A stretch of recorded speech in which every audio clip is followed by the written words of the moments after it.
what's your thought on what we should do right now? Should we open back up? Should we stay closed? Like, what's your thoughts? You gotta open up places where you can. It's probably a case-by-case basis, but you gotta open up. You gotta allow people to go out and earn money. You have to isolate vulnerable people. I mean, this entire thing's been a mess. The whole thing's been a problem. We should have had testing. We're such a high-tech country, you imagine, right? I could press a button and have sushi brought to my house in 25 minutes, but somehow we can't get anyone tested. No. It's weird. It makes you conspiratorial because you're like, we have the money. It's just government's inefficient.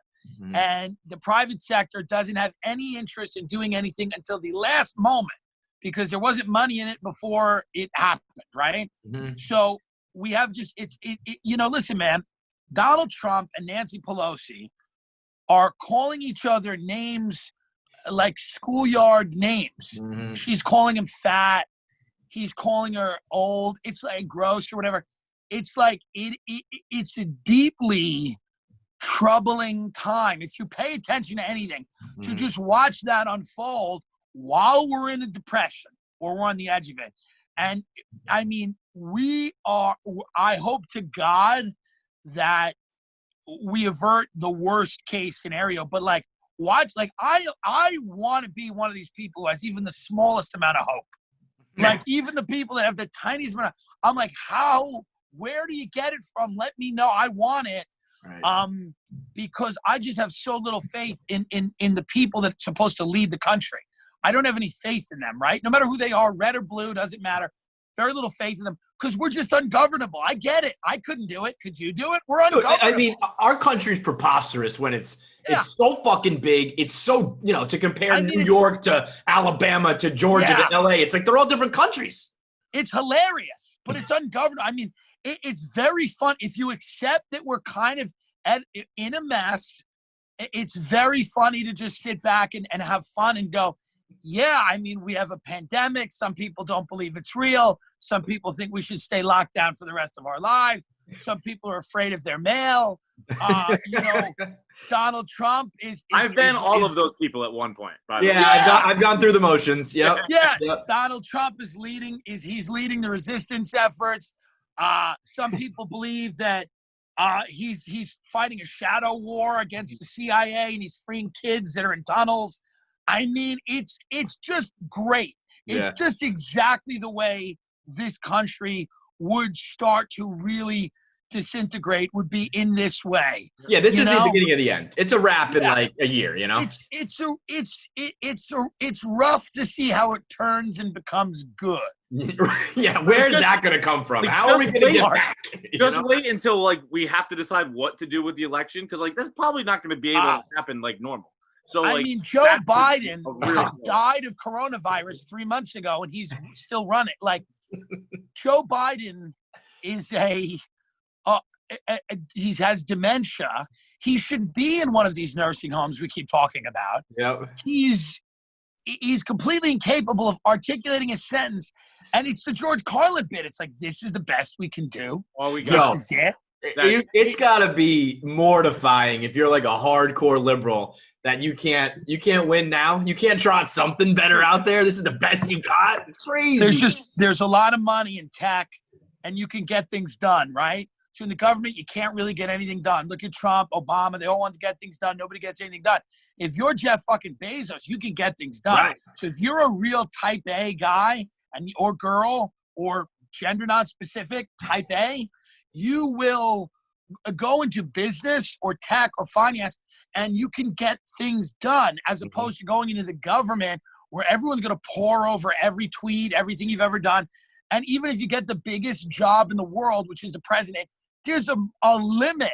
Elon Musk can do a lot more for culture than the president of the United States can. The president can start wars, can do all that stuff. But like, if you want to make positive changes in people's lives, I mean, look at your phone. Look at what we're doing right now. And all the changes in our lives. I'm in my mid-30s, 35. You guys probably around the same age. I don't know. 35, out there.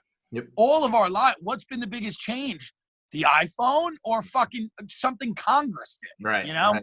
Yeah, I mean, if you're a smart, like next level smart, capable of making money, like why the fuck would you ever run for any sort of government? Like my mom is convinced. My mom calls me every day and tells me I have to get Mark Cuban on this show to tell him to run for president. She loves Mark Cuban. But Mark Cuban's he's busy on TV being a billionaire, living an awesome life. Why the fuck would you want to be president?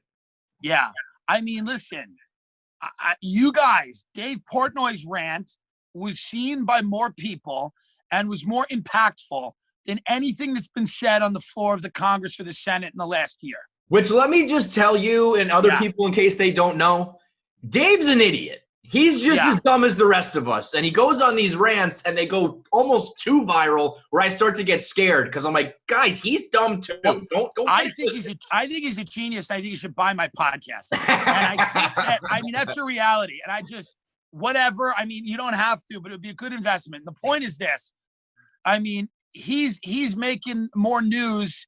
We don't even know what he said. By the way, you know what's the funniest thing is like when these like CEOs go in front of Congress and they're like brilliant CEOs and they're fucking us 9 ways. We can't even see where the dick is coming from. And then they're being interviewed by like some shithead from Arkansas that's a congressman who won a pie eating contest, who fucking went to some state school in Georgia, and you're interviewing like a CEO of a company and they're like smirking and like, they're like, yeah, what are you really going to do? I mean, there's nothing they can do. One of my favorite like congressional clips of the last, I don't know, however many years was Steve King, the representative in Iowa, asked, I believe it was the CEO of Google, whose name escapes me, but he was like, can you explain to me why when my daughter searches or my granddaughter searches her name on this phone, like I'm evil pops up or whatever? And he's like, Senator, that's an iPhone. We were talking about. Yeah, right. Yeah, I have no idea. We're specifically asking about an app on your iPhone. I run Google. We should never be in the same room. Dude. Well, this is the problem. How do you govern a country where you have that vast difference, right? Right. You have a vast difference. You have some guys that are geniuses, some guys that are morons, some people that are, some people that believe in ancient, whatever it is, religions, fundamentalist belief systems, whether it's Christianity, Islam, whatever it is, like where some people that are in cults.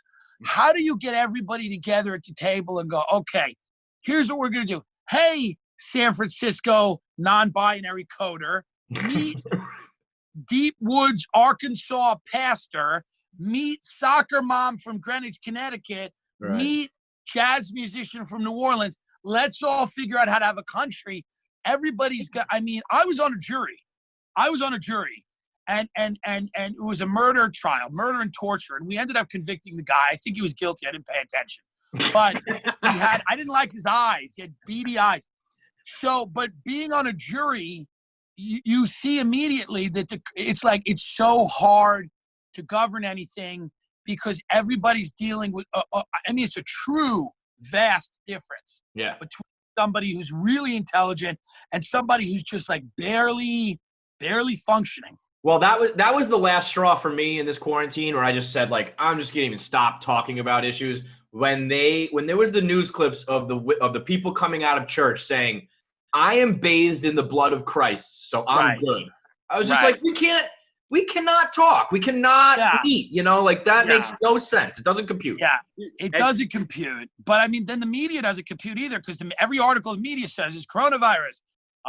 Officials are hopeful. It's the deadliest day of the year. It's like they go, vaccine on its way and also not possible. We won't have one ever. At least they'll be like, hospitals are very busy, but some are closing because no one's going. You're like, what the hell? Yeah.